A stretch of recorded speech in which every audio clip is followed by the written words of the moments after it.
Janelle, welcome to the show. Thank you. Thank you for having me.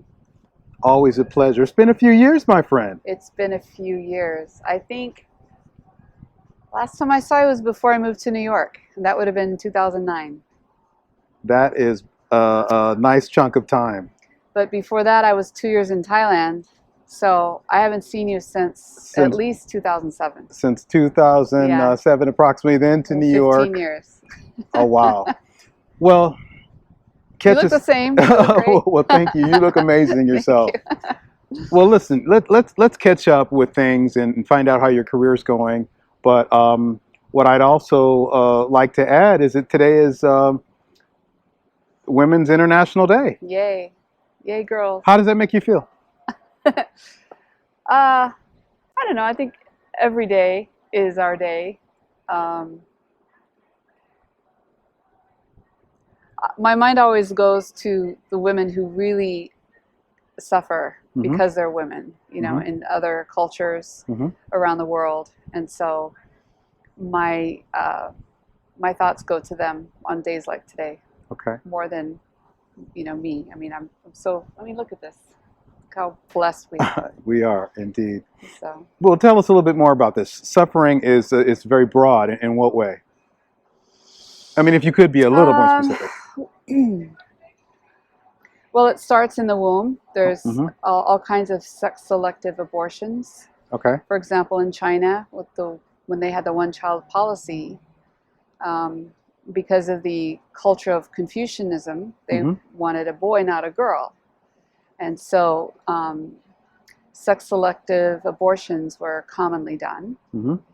And those were for the women who had money to take care of their problem early on. Right. Otherwise, they would instruct the midwife to just, you know, check the sex at birth, and if it was a girl, to just break her neck and try again next time. That's brutal. So there's a lot of female infanticide around the world, both in China and India. So life can be very hard if they even get to draw the first breath. And then, you know, a lot of girls are sold into sex slavery, or they're married very young, and they're forced to start having children when their bodies are not fully developed. And the maternal mortality rates are high, so they may not survive the pregnancy. And then when you add to that, isn't this a cheery conversation? When you add to that female genital mutilation, can't even say it right, FGM, which can create scarring that obstructs the delivery process. And that's sort of a problem in Africa.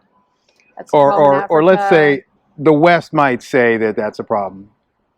In Africa and also in the Middle East. There are different degrees of ceremony. Yes. But yeah, so that can really complicate labor and delivery. So it's a tough job being a woman in a lot of parts of the world. It is indeed, and we want to just give all love and respect to the women of the world for everything that they go through, because without them, nobody would be here. That's right. Right? Well, we need men too. So. Well, absolutely. Absolutely. It takes two to tango. It's a teamwork. It takes two. Okay, so on the subject of women, let's play a little word association. So I'm going to mention what we would probably call an iconic figure in our history. And you tell me in one word, just sum it up, okay? Let's give you maybe about, 4 or 5. All right. Angela Davis. You use my word, iconic. Okay. Storyteller. Okay. Mother Teresa. Story maker. Okay. All right. Oprah Winfrey. Let's see. Going with the story theme. She, role model. Okay. It sounds cliche, but she's done so much for so many. And yeah, role model. Okay. Esther Hicks.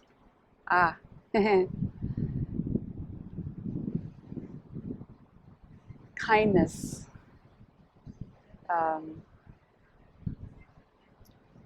kindness and gentleness, not to be mistaken as weakness. Okay. All right. Anne Frank. One of my childhood friends. All right. I read her a biography on her when I was very, very young. So. Okay.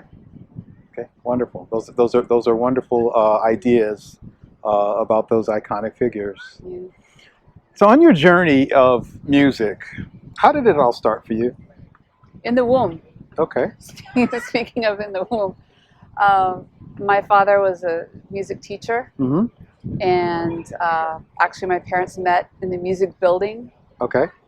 In college. Right. He was a music major, she was a music minor, so they performed a lot together in their 4 years of college. They were dating other people. Right. And in their senior year, my dad heard that my mom had broken off her engagement. And he quickly broke off his relationship that he was in. And he tells me he bit his nails for 2 weeks before he asked out my mom because he didn't want it to look bad. So their second date was Valentine's Day, and they've been together ever since. Wonderful. And so my dad was a minister of music, and my mom was also a piano player, was in church choir. Okay. So I know that in my third trimester of gestation, I was hearing all of the great Christmas music that they were rehearsing at church.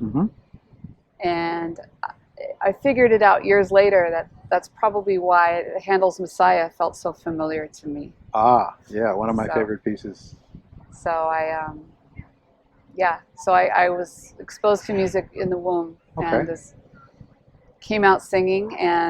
But I never thought I'd ever be a jazz singer. I was in the church choir, and I was, that was my first musical experience.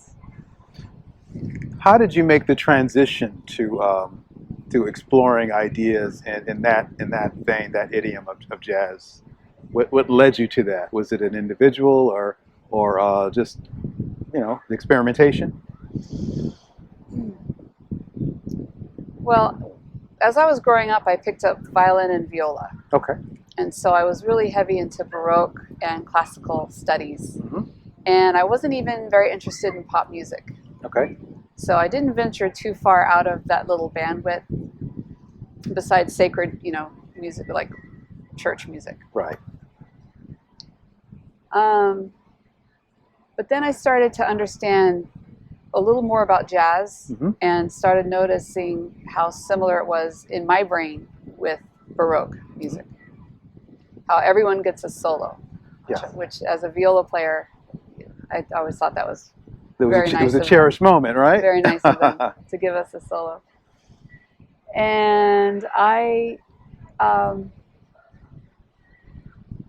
never thought I'd ever have the chops for it. Okay. But when I was living in Vietnam in 1995, I made friends with one of the best musicians that country's ever produced. Okay. His name was Nguyen An Chin, and he was a piano player, and he used to play with all the Filipino and American bands coming through Vietnam in the 50s, 60s. And he was a celebrity himself. Right. And so he started to kind of nudge me into singing, and I got to sing in some of the nightclubs in Saigon while I was there, which was fun. But that was in 1995, and then I came back to the States, and I was in school. And then I had the fateful night of meeting Henry Franklin. I had heard there was live music at the Mission Inn in Riverside. And that's a very historic venue. Presidents have stayed there. Beautiful place. Yes, it is. And I had actually, that summer, I had just come back from Vietnam after 6 months in Vietnam. So I was severely jet lagged. And it was like 9 p.m. and I was wide awake. So I thought, I'm going to get up and go to the Mission Inn. I've heard there's some live jazz there. And that's how I met Henry. So within a few months, he started really pestering me, saying, when are you going to start singing jazz? And I kept saying, very funny, very funny. I thought he was kidding. But he really persisted, and finally one day I just said, look, if you're really serious about me thinking about being a jazz singer, I don't want to embarrass you, I don't want to embarrass myself. So if you think I have what can't be taught, I will work hard to learn whatever you tell me to do. Mm-hmm.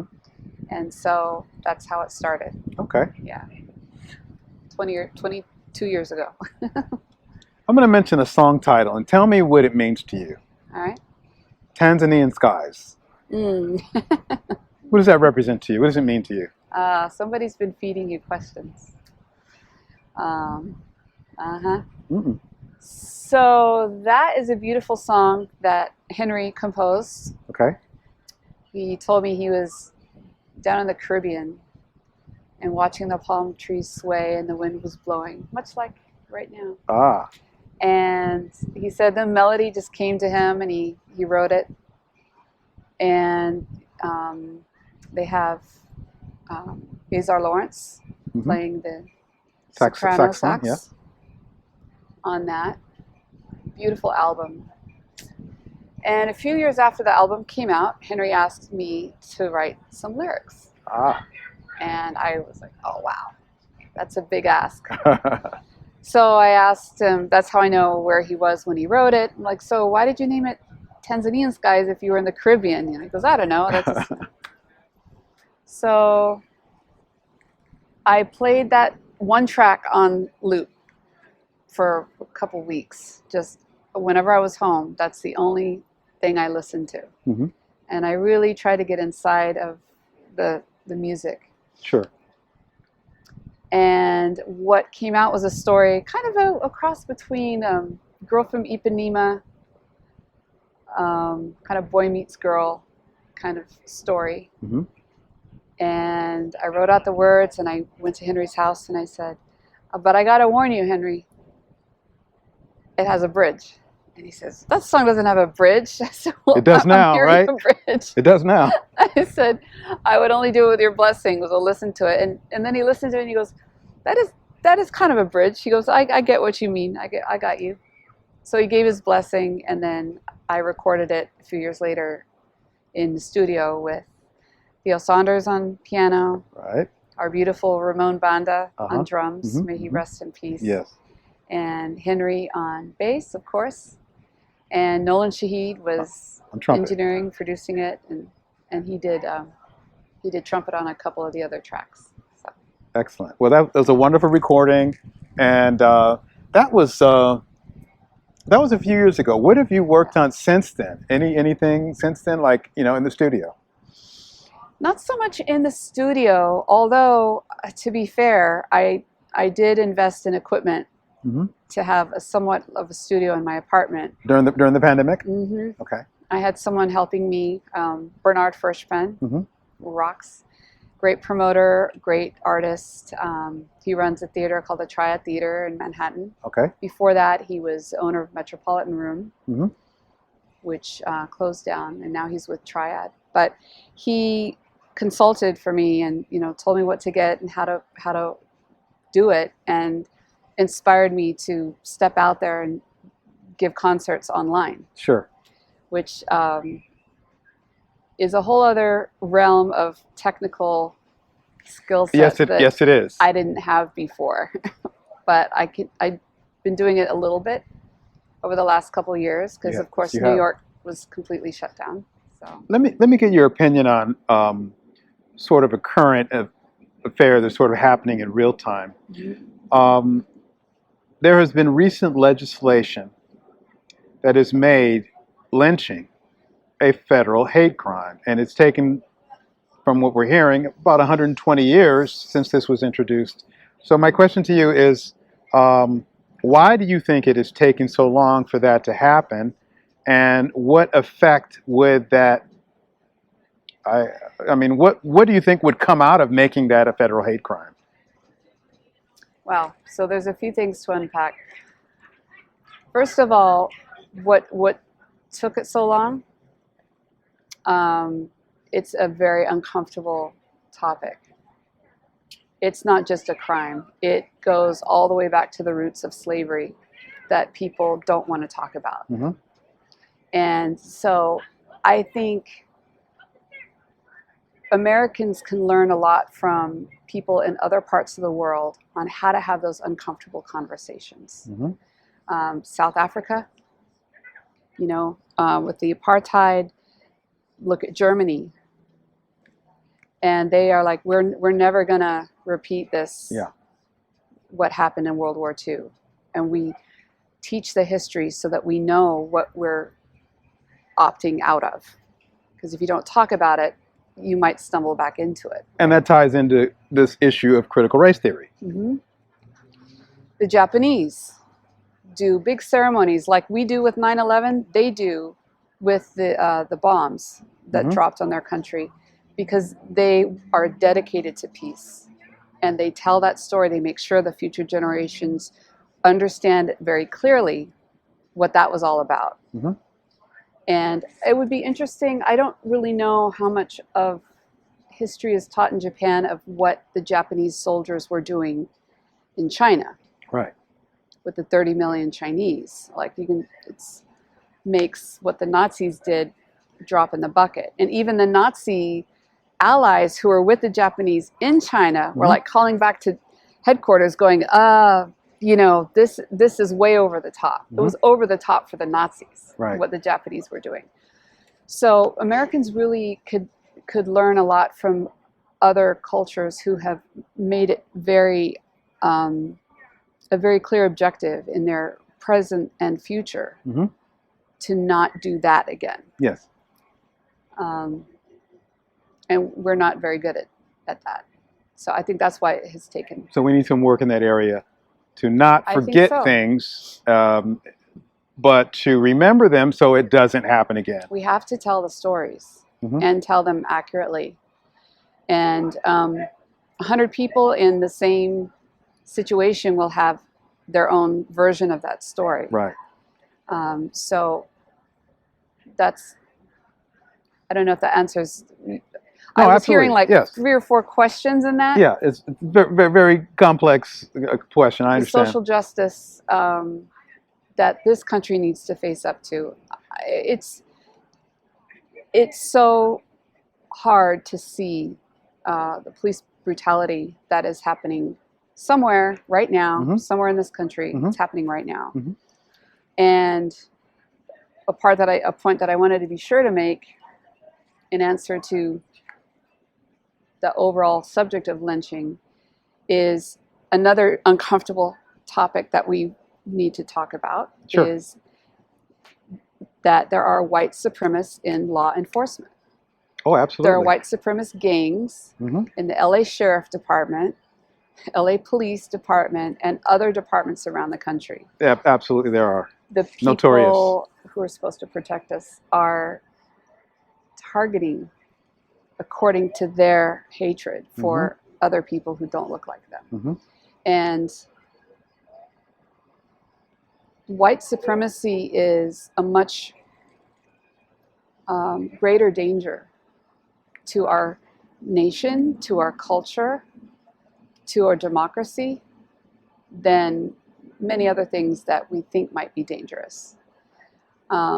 It goes hand in hand with fascism and autocracy that we saw with Trump's administration. And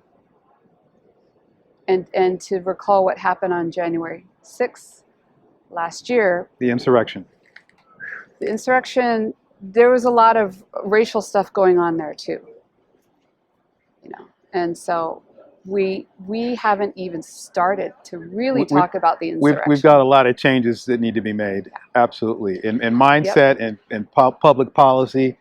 What do you think the responsibility is of the artist, the average artist, but let's say yourself in particular?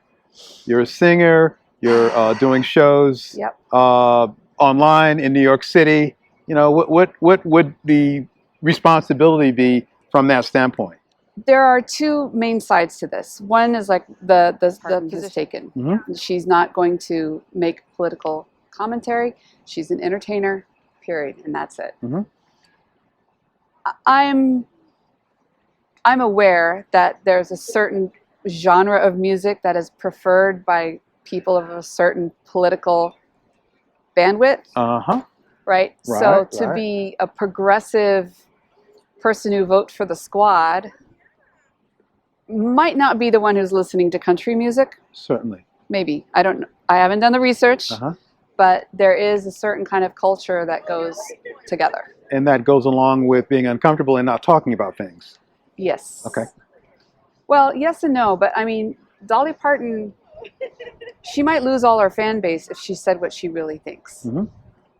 I've always thought of her as a very kind, loving person, you know, advocating literacy and donating tons of money for education.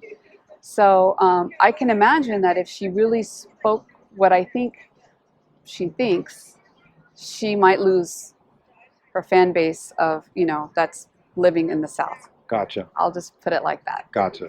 And my family's from the South, so I'm a little bit in touch with some of that culture. Okay, and that's good culture. Let me ask you this, Janelle. But the other point I would say is there is also the argument for someone to use their platform for good. Mm-hmm.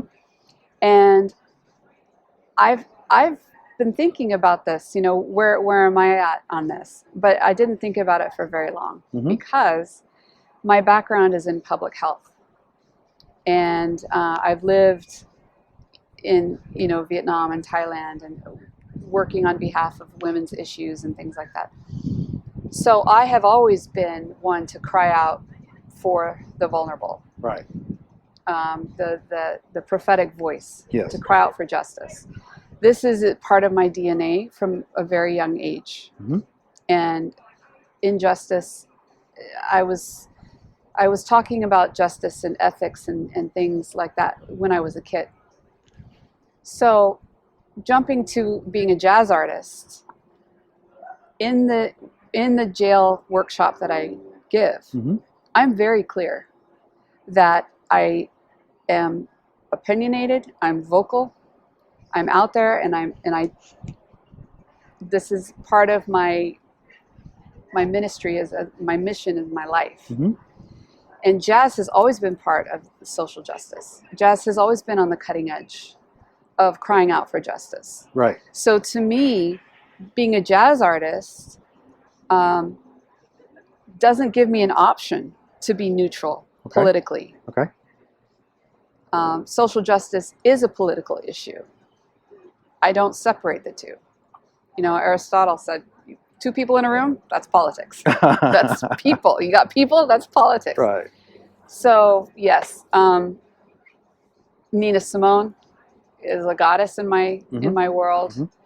And so many others. Dave Brubeck, all of the early band leaders who insisted on not only having integrated bands, but also saying we're all walking in together in the front door. Yes. And we're staying in the same hotel. Yes. And we're eating the same restaurants. It's commendable. Or we're getting in our car and we're leaving. And they had that moxie to deprive their audience if the concerts weren't on their terms. And of jazz are not the only ones, of course. You know, we know Ray Charles took his stand as well. But for me in particular, jazz as a genre is grounded in social justice. So I'm very comfortable being politically outspoken as a jazz artist. And rightfully you should. You carry the torch very well. Thank you. What's next for you? Oh, what's next? You got any shows coming up? New project? I have a show this Saturday in New York. Okay. It's a fundraiser with the Knights of Columbus. Oh, wow. That's very nice. That's going to be fun. Very nice.